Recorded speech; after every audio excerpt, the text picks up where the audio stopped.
حضرت عثمان رضی اللہ تعالیٰ عنہ سے حضور اقدس صلی اللہ علیہ وآلہ وسلم کا یہ ارشاد منقول ہے کہ تم میں سب سے بہتر وہ شخص ہے جو قرآن شریف کو سیکھے اور سکھائے۔ ابو سعید رضی اللہ تعالیٰ عنہ سے حضور اقدس صلی اللہ علیہ وآلہ وسلم کا ارشاد منقول ہے کہ حق سبحانہ و تقدس کا یہ فرمان ہے کہ جس شخص کو قرآن شریف کی مشغولی کی وجہ سے ذکر کرنے اور دعائیں مانگنے کی فرصت نہیں ملتی، میں اس کو سب دعائیں مانگنے والوں سے زیادہ عطا کرتا ہوں، اور اللہ تعالی شانہ کے کلام کو سب کلاموں پر ایسی ہی فضیلت ہے جیسی کہ خود حق تعالی شانہ کو تمام مخلوق پر۔ عقبہ بن عامر رضی اللہ تعالیٰ عنہ کہتے ہیں کہ نبی کریم صلی اللہ علیہ وآلہ وسلم تشریف لائے، ہم لوگ صف میں بیٹھے تھے، آپ صلی اللہ علیہ وآلہ وسلم نے فرمایا کہ تم میں سے کون شخص اس کو پسند کرتا ہے کہ علی الصبح یا بازار بطحان یا کیک میں جاوے اور دو اونٹنیاں عمدہ سے عمدہ بلا کسی قسم کے گناہ اور قطع رحمی کے پکڑ لائے۔ صحابہ رضی اللہ تعالیٰ عنہ نے عرض کیا کہ اس کو تو ہم میں سے ہر شخص پسند کرے گا۔ حضور اقدس صلی اللہ علیہ وآلہ وسلم نے فرمایا کہ مسجد میں جا کر دو آیتوں کا پڑھنا یا پڑھا دینا 2 اونٹنیوں سے اور 3 آیت کا 3 اونٹنیوں سے، اس طرح 4 کا 4 سے افضل ہے اور ان کے برابر اونٹوں سے افضل ہے۔ حضرت عائشہ رضی اللہ تعالی عنہا نے حضور اقدس صلی اللہ علیہ وآلہ وسلم کا یہ ارشاد نقل کیا کہ قرآن کا ماہر ان ملائکہ کے ساتھ ہے جو میر منشی ہیں اور نیک کار ہیں، اور جو شخص قرآن شریف کو اٹکتا ہوا پڑھتا ہے اور اس میں دقت اٹھاتا ہے اس کو دوہرا اجر ہے۔ ابن عمر رضی اللہ تعالیٰ عنہ سے حضور اقدس صلی اللہ علیہ وآلہ وسلم کا یہ ارشاد منقول ہے کہ حسد 2 شخصوں کے سوا کسی پر جائز نہیں، ایک وہ جس کو حق تعالی شانہ نے قرآن شریف کی تلاوت عطا فرمائی اور وہ دن رات اس میں مشغول رہتا ہے، دوسرے وہ جس کو حق تعالی شانہ نے مال کی کثرت عطا فرمائی اور وہ دن رات اس کو خرچ کرتا ہے۔ ابو موسیٰ رضی اللہ تعالیٰ عنہ نے حضور اقدس صلی اللہ علیہ وآلہ وسلم کا یہ ارشاد نقل کیا ہے کہ جو مسلمان قرآن شریف پڑھتا ہے اس کی مثال ترنج کی سی ہے کہ اس کی خوشبو بھی عمدہ ہوتی ہے اور مزہ بھی لذیذ، اور جو مومن قرآن شریف نہ پڑھے اس کی مثال کھجور کی سی ہے کہ خوشبو کچھ نہیں مگر مزہ شیریں ہوتا ہے، اور جو منافق قرآن شریف نہیں پڑھتا اس کی مثال حنظل کے پھل کی سی ہے کہ مزہ کڑوا اور خوشبو کچھ نہیں، اور جو منافق قرآن شریف پڑھتا ہے اس کی مثال خوشبودار پھول کی سی ہے کہ خوشبو عمدہ اور مزہ کڑوا۔ اللہ تعالی شانہ۔ حضرت عمر رضی اللہ تعالیٰ عنہ حضور اقدس صلی اللہ علیہ وآلہ وسلم کا یہ ارشاد نقل کرتے ہیں کہ حق تعالی شانہ نے اس کتاب یعنی قرآن پاک کی وجہ سے کتنے ہی لوگوں کو بلند مرتبہ کرتا ہے اور کتنے ہی لوگوں کو پست و ذلیل کرتا ہے۔ عبد الرحمن بن عوف رضی اللہ تعالیٰ عنہ حضور اقدس صلی اللہ علیہ وآلہ وسلم سے نقل کرتے ہیں کہ 3 چیزیں قیامت کے دن عرش کے نیچے ہوں گی، ایک کلام پاک کے جھگڑے گا بندوں سے، قرآن پاک کے لیے ظاہر ہے اور باطن، دوسری چیز امانت ہے، اور تیسری رشتہ داری جو پکارے گی کہ جس شخص نے مجھ کو جوڑا اللہ اس کو اپنی رحمت سے ملا دے، اور جس نے مجھ کو توڑا اللہ اپنی رحمت سے اس کو جدا کر دے۔ عبداللہ بن عمر رضی اللہ تعالیٰ عنہ نے حضور اقدس صلی اللہ علیہ وآلہ وسلم کا ارشاد نقل کیا ہے کہ قیامت کے دن صاحب قرآن سے کہا جاوے گا کہ قرآن شریف پڑھتا جا اور بہشت کے درجوں پر چڑھتا جا، اور ٹھہر ٹھہر کر پڑھ جیسا کہ تو دنیا میں ٹھہر ٹھہر کر پڑھا کرتا تھا، بس تیرا مرتبہ وہی ہے جہاں آخری آیت پر پہنچے۔ ابن مسعود رضی اللہ تعالیٰ عنہ نے حضور اکرم صلی اللہ علیہ وآلہ وسلم کا یہ ارشاد نقل کیا ہے کہ جو شخص ایک حرف کتاب اللہ کا پڑھے اس کے لیے اس حرف کے عوض ایک نیکی ہی اور ایک نیکی کا اجر 10 نیکی کی برابر ملتا ہے۔ میں یہ نہیں کہتا کہ سارا الف لام میم ایک حرف ہے، بلکہ الف ایک حرف ہے، لام ایک حرف، میم ایک حرف۔ معاذ جہنی رضی اللہ تعالیٰ عنہ نے حضور اکرم صلی اللہ علیہ وآلہ وسلم کا یہ ارشاد نقل کیا ہے کہ جو شخص قرآن پڑھے اور اس پر عمل کرے اس کے والدین کو قیامت کے دن ایک تاج پہنایا جاوے گا جس کی روشنی آفتاب کی روشنی سے بھی زیادہ ہوگی، اگر وہ آفتاب تمہارے گھروں میں ہو، بس کیا گمان ہے تمہارا اس شخص کے متعلق جو خود عامل ہو۔ عقبہ بن عامر رضی اللہ تعالیٰ عنہ کہتے ہیں کہ میں نے حضور اکرم صلی اللہ علیہ وآلہ وسلم کو یہ فرماتے ہوئے سنا کہ اگر رکھ دیا جاوے قرآن شریف کسی چمڑے میں پھر وہ آگ پہ ڈال دیا جاوے تو نہ جلے۔ حضرت علی رضی اللہ تعالیٰ عنہ نے حضور اکرم صلی اللہ علیہ وآلہ وسلم کا ارشاد نقل کیا ہے کہ جس شخص نے قرآن پڑھا پھر اس کو حفظ یاد کیا اور اس کے حلال کو حلال جانا اور حرام کو حرام، حق تعالی شانہ اس کو جنت میں داخل فرما دیں گے، اور اس کے گھرانے میں سے ایسے 10 آدمیوں کے بارے میں اس کی شفاعت قبول فرما دیں گے جن کے لیے جہنم واجب ہو چکی ہو۔ ابو ہریرہ رضی اللہ تعالیٰ عنہ نے حضور اکرم صلی اللہ علیہ وآلہ وسلم کا ارشاد نقل کیا ہے کہ قرآن شریف کو سیکھو پھر اس کو پڑھو، پھر اس کے لیے جو شخص قرآن شریف سیکھتا ہے اور پڑھتا ہے اور تہجد میں اس کو پڑھتا رہتا ہے، اس کی مثال اس تھیلی کی سی ہے جو مشک سے بھری ہوئی ہو کہ اس کی خوشبو تمام مکان میں پھیلتی ہے، اور جس شخص نے سیکھا اور پھر سو گیا اس کی مثال اس مشک کی تھیلی کی ہے جس کا منہ بند کر دیا گیا ہو۔ عبداللہ بن عباس رضی اللہ تعالیٰ عنہ نے نبی کریم صلی اللہ علیہ وآلہ وسلم کا یہ ارشاد نقل کیا ہے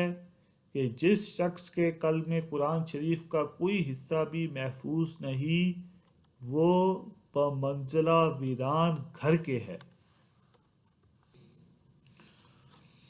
حضرت عائشہ رضی اللہ تعالیٰ عنہ نے حضور اکرم صلی اللہ علیہ وآلہ وسلم کا یہ ارشاد نقل کیا ہے کہ نماز میں قرآن شریف کی تلاوت بغیر نماز کی تلاوت سے افضل ہے، اور بغیر نماز کی تلاوت تسبیح و تکبیر سے افضل ہے، اور تسبیح صدقے سے افضل ہے، اور صدقہ روزے سے افضل ہے، اور روزہ بچاؤ ہے آگ سے۔ ابو ہریرہ رضی اللہ تعالیٰ عنہ کہتے ہیں کہ حضور اکرم صلی اللہ علیہ وآلہ وسلم نے فرمایا، کیا تم میں سے کوئی پسند کرتا ہے کہ جب گھر واپس آئے تو 3 اونٹنیاں حاملہ بڑی اور موٹی اس کو مل جاویں؟ ہم نے عرض کیا بے شک ضرور پسند کرتے ہیں۔ حضور اکرم صلی اللہ علیہ وآلہ وسلم نے فرمایا کہ 3 آیتیں جن کو تم میں سے کوئی نماز میں پڑھ لے وہ 3 حاملہ اور بڑی اونٹنیوں سے افضل ہیں۔ اور سقفی رضی اللہ تعالیٰ عنہ نے حضور اکرم صلی اللہ علیہ وآلہ وسلم سے نقل کیا ہے کہ کلام اللہ شریف کا حفظ پڑھنا 1000 درجے ثواب رکھتا ہے، اور قرآن پاک میں دیکھ کر پڑھنا 2000 تک بڑھ جاتا ہے۔ عبداللہ بن عمر رضی اللہ تعالیٰ عنہ نے حضور اکرم صلی اللہ علیہ وآلہ وسلم سے نقل کیا ہے کہ دلہوں کو بھی زنگ لگ جاتا ہے جیسا کہ لوہے کو پانی لگنے سے زنگ لگتا ہے۔ پوچھا گیا کہ حضور صلی اللہ علیہ وآلہ وسلم ان کی صفائی کی کیا صورت ہے؟ آپ نے فرمایا کہ موت کو اکثر یاد کرنا اور قرآن پاک کی تلاوت کرنا۔ حضرت عائشہ رضی اللہ تعالی عنہ حضور اقدس صلی اللہ علیہ وآلہ وسلم کا یہ ارشاد نقل کرتی ہیں کہ ہر چیز کے لیے کوئی شرافت و افتخار ہوا کرتا ہے جس سے وہ تفاخر کیا کرتا ہے۔ میری امت کی رونق اور افتخار قرآن شریف ہے۔ ابو ذر رضی اللہ تعالیٰ عنہ کہتے ہیں کہ میں نے حضور اقدس صلی اللہ علیہ وآلہ وسلم سے درخواست کی کہ مجھے کوئی وصیت فرمائیں۔ حضور اقدس صلی اللہ علیہ وآلہ وسلم نے فرمایا تقوی کا اہتمام کرو کہ تمام امور کی جڑ ہے۔ میں نے عرض کیا کہ اس کے ساتھ کچھ اور بھی ارشاد فرما دیں، تو نبی پاک صلی اللہ علیہ وآلہ وسلم نے فرمایا کہ تلاوت قرآن کا اہتمام کرو کہ دنیا میں یہ نور ہے اور آخرت میں ذخیرہ۔ ابو ہریرہ رضی اللہ تعالی عنہ نے حضور اقدس صلی اللہ علیہ وآلہ وسلم کا یہ ارشاد نقل کیا ہے کہ کوئی قوم اللہ کے گھر میں سے کسی گھر میں مجتمع ہو کر تلاوت کلام پاک اور اس کا دود نہیں کرتی مگر ان سب پر سکینہ نازل ہوتی ہے اور رحمت ان کو ڈھانپ لیتی ہے، ملائکہ رحمت ان کو گھیر لیتے ہیں اور حق تعالی شان ان کا ذکر ملائکہ کی مجلس میں فرماتے ہیں۔ ابو ذر رضی اللہ تعالیٰ عنہ حضور اقدس صلی اللہ علیہ وآلہ وسلم سے نقل کرتے ہیں کہ تم لوگ اللہ تعالیٰ شانو کی طرف رجوع اور اس کے یہاں تقرب اس چیز سے بڑھ کر کسی اور چیز سے حاصل نہیں کر سکتے جو خود حق تعالیٰ سبحانہ سے نکلی ہے، یعنی کلام پاک۔ انس رضی اللہ تعالیٰ عنہ نے حضور اقدس صلی اللہ علیہ وآلہ وسلم کا ارشاد نقل کیا ہے کہ حق تعالی شانو کے لیے لوگوں میں سے بعض لوگ خاص گھر کے لوگ ہیں۔ صحابہ رضی اللہ تعالیٰ عنہ نے عرض کیا کہ وہ کون لوگ ہیں؟ فرمایا کہ قرآن شریف والے، کہ وہ اللہ کے اہل ہیں اور خواص۔ ابو ہریرہ رضی اللہ تعالیٰ عنہ نے حضور اقدس صلی اللہ علیہ وآلہ وسلم سے نقل کیا ہے کہ حق سبحانہ و تعالی اتنا کسی کی طرف توجہ نہیں فرماتے جتنا کہ اس نبی کی آواز کو توجہ سے سنتے ہیں جو کلام الہی خوش الہانی سے پڑھتا ہو۔ فضالہ بن عبید رضی اللہ تعالیٰ عنہ نے حضور اقدس صلی اللہ علیہ وآلہ وسلم سے نقل کیا ہے کہ حق تعالی شانو قاری کی آواز کی طرف اس شخص سے زیادہ کان لگاتے ہیں جو اپنی گانے والی باندی کا گانا سن رہا ہو۔ عبیدہ ملکی رضی اللہ تعالیٰ عنہ نے حضور اقدس صلی اللہ علیہ وآلہ وسلم سے نقل کیا ہے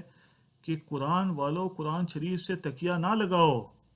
اور اس کی تلاوت شب و روز ایسی کرو جیسا کہ اس کا حق ہے۔ کلام پاک کی اشاعت کرو اور اس کو اچھی آواز سے پڑھو اور اس کے معنی میں تدبر کرو تاکہ تم فلاح کو پہنچو،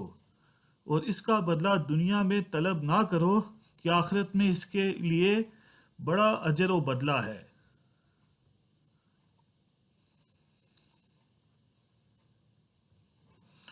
واسطہ رضی اللہ تعالیٰ عنہ نے حضور اقدس صلی اللہ علیہ وآلہ وسلم سے نقل کیا ہے کہ مجھے تورات کے بدلے میں 7 تعویل میں ملی ہیں اور زبور کے بدلے میں معین اور انجیل کے بدلے میں مثانی اور مفصل مخصوص ہیں میرے ساتھ۔ کلام پاک کی اول 7 صورتیں جو ہے طول کہلاتی ہیں، اس کے بعد کی 11 صورتیں معین کہلاتی ہیں، اس کے بعد کی 20 صورتیں مثانی، اس کے بعد قرآن پاک تک مفصل۔ یہ مشہور قول ہے۔ بعض صورتوں میں اختلاف بھی ہے کہ یہ طول میں داخل ہیں یا معین میں، اسی طرح مثانی میں داخل ہیں یا مفصل میں، مگر حدیث شریف کے مطلب و مقصود میں اس اختلاف سے کوئی فرق نہیں آتا۔ مقصد یہ ہے کہ جس قدر کتب مشہور سماویہ پہلے نازل ہوئی ہیں ان سب کی نظیر قرآن شریف میں موجود ہے، اور ان کے علاوہ مفصل اس کلام پاک میں مخصوص ہے جس کی مثال پہلی کتابوں میں نہیں ملتی۔ ابو سعید رضی اللہ تعالیٰ عنہ کہتے ہیں کہ میں ضحفاء مہاجرین کی جماعت میں ایک مرتبہ بیٹھا ہوا تھا۔ ان لوگوں کے پاس کپڑا بھی اتنا نہ تھا کہ جس سے پورا بدن ڈھانپ لیں۔ بعض لوگ بعض کی اوٹ کرتے تھے اور ایک شخص قرآن شریف پڑھ رہا تھا۔ کتنے میں حضور اقدس صلی اللہ علیہ وآلہ وسلم تشریف فرما ہوئے اور بالکل ہمارے قریب کھڑے ہو گئے۔ حضور صلی اللہ علیہ وآلہ وسلم کے آنے پر قاری چپ ہو گیا، تو حضور صلی اللہ علیہ وآلہ وسلم نے سلام کیا اور پھر دریافت فرمایا کہ تم لوگ کیا کر رہے تھے؟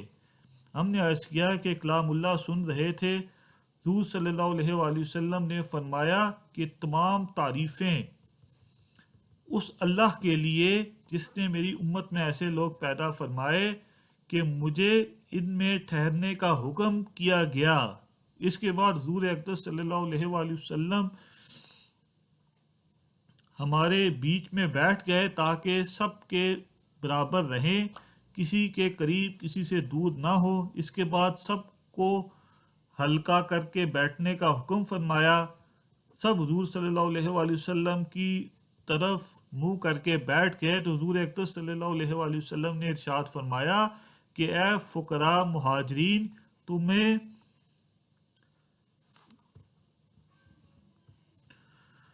تمہیں مسدہ ہو قیامت کے دن نور کامل کا، اور اس بات کا کہ تم اغنیاء سے آدھے دن پہلے جنت میں داخل ہوگے، اور یہ آدھا دن 500 برس کے برابر ہوگا۔ اللہ تعالیٰ عمل کی توفیق۔ ابو ہریرہ رضی اللہ تعالیٰ عنہ نے حضور اقدس صلی اللہ علیہ وآلہ وسلم سے نقل کیا ہے کہ جو شخص ایک آیت کلام اللہ کی سنے اس کے لیے 2 چند نیکی لکھی جاتی ہے، اور جو تلاوت کرے اس کے لیے قیامت کے دن نور ہوگا۔ عقبہ بن عامر رضی اللہ تعالیٰ عنہ نے حضور اقدس صلی اللہ علیہ وآلہ وسلم سے نقل کیا ہے کہ کلام اللہ کا آواز سے پڑھنے والا اعلانیہ صدقہ کرنے والے کے مشابہ ہے، اور آہستہ پڑھنے والا خفیہ صدقہ کرنے والے کی مانند ہے۔ حضرت جابر رضی اللہ تعالیٰ عنہ نے حضور اقدس صلی اللہ علیہ وآلہ وسلم سے نقل کیا کہ قرآن پاک ایسا شفیع ہے جس کی شفاعت قبول کی گئی، اور ایسا جھگڑالو ہے کہ جس کا جھگڑا تسلیم کر لیا گیا۔ جو شخص اس کو اپنے آگے رکھے اس کو یہ جنت کی طرف کھینچتا ہے، اور جو اس کو پس پشت ڈال دے اس کو جہنم میں گرا دیتا ہے۔ عبداللہ بن عمر رضی اللہ تعالیٰ عنہ حضور اقدس صلی اللہ علیہ وآلہ وسلم سے نقل کرتے ہیں کہ روزہ اور قرآن شریف دونوں بندے کے لیے شفاعت کرتے ہیں۔ روزہ عرض کرتا ہے کہ یا اللہ، میں نے اس کو دن میں کھانے پینے سے روکے رکھا، میری شفاعت قبول کیجیے۔ اور قرآن کہتا ہے کہ یا اللہ، میں نے رات کو اس کو سونے سے روکے رکھا، میری شفاعت قبول کیجیے۔ بس دونوں کی شفاعت قبول کی جاتی ہے۔ سعید بن سلیم رضی اللہ تعالیٰ عنہ حضور اقدس صلی اللہ علیہ وآلہ وسلم کا ارشاد نقل کرتے ہیں کہ قیامت کے دن اللہ کے نزدیک کلام پاک سے بڑھ کر کوئی سفارش کرنے والا نہ ہوگا، نہ کوئی نبی، نہ فرشتہ وغیرہ۔ عبداللہ بن عمر رضی اللہ تعالیٰ عنہ نے حضور اقدس صلی اللہ علیہ وآلہ وسلم کا ارشاد نقل کیا ہے کہ جس شخص نے کلام اللہ شریف پڑھا اس نے علوم نبوت کو اپنی پسلیوں کے درمیان لے لیا، گو اس کی طرف وحی نہیں بھیجی جاتی۔ عامل قرآن کے لیے مناسب نہیں کہ غصے والوں کے ساتھ غصہ کرے یا جاہلوں کے ساتھ جہالت کرے، حالانکہ اس کے پیٹ میں اللہ کا کلام ہے۔ ابن عمر رضی اللہ تعالیٰ عنہ حضور اقدس صلی اللہ علیہ وآلہ وسلم کا ارشاد نقل کرتے ہیں کہ 3 آدمی ایسے ہیں جن کو قیامت کا خوف دامن گیر نہ ہوگا، نہ ان کو حساب کتاب دینا پڑے گا۔ اتنے مخلوق اپنے حساب کتاب سے فارغ ہو وہ مشک کے ٹیلوں پر تفریح کریں گے۔ ایک وہ شخص جسے اللہ کے واسطے قرآن شریف پڑھا اور امامت کی اس طرح پر کہ مقتدی اس سے راضی ہوں۔ دوسرا وہ شخص جو لوگوں کو نماز کے لیے بلاتا ہو صرف اللہ کے واسطے۔ تیسرا وہ شخص جو اپنے مالک سے بھی اچھا معاملہ رکھے اور اپنے ماتحتوں سے بھی۔ ابو ذر رضی اللہ تعالیٰ عنہ کہتے ہیں کہ حضور اقدس صلی اللہ علیہ وآلہ وسلم نے ارشاد فرمایا کہ ابو ذر اگر تو صبح کو جا کر ایک آیت کلام اللہ شریف کی سیکھ لے تو نوافل کی 100 رکعات سے زیادہ افضل ہے، اور اگر ایک باب علم کا سیکھ لے ہوا اس وقت وہ معمولی ہو یا نہ ہو تو 1000 رکعت نفل پڑھنے سے بہتر ہے۔ ابو ہریرہ رضی اللہ تعالیٰ عنہ نے حضور اقدس صلی اللہ علیہ وآلہ وسلم سے نقل کیا کہ جو شخص 10 آیتوں کی تلاوت کسی رات میں کرے وہ اس رات میں غافلین سے شمار نہیں ہوگا۔ ابو ہریرہ رضی اللہ تعالیٰ عنہ نے حضور اقدس صلی اللہ علیہ وآلہ وسلم کا ارشاد نقل کیا ہے کہ جو شخص ان 5 فرض نمازوں پر مداومت کرے وہ غافلین سے نہیں لکھا جائے گا۔ جو شخص 100 آیات کی تلاوت کسی رات میں کرے وہ اس رات میں قانتین سے لکھا جاوے گا۔ ابن عباس رضی اللہ تعالیٰ عنہ کہتے ہیں کہ حضرت جبرائیل علیہ السلام نے حضور اقدس صلی اللہ علیہ وآلہ وسلم کو اطلاع دی کہ بہت سے فتنے ظاہر ہوں گے۔ حضور اقدس صلی اللہ علیہ وآلہ وسلم نے دریافت فرمایا کہ ان سے خلاصی کی کیا صورت ہے؟ انہوں نے کہا کہ قرآن شریف۔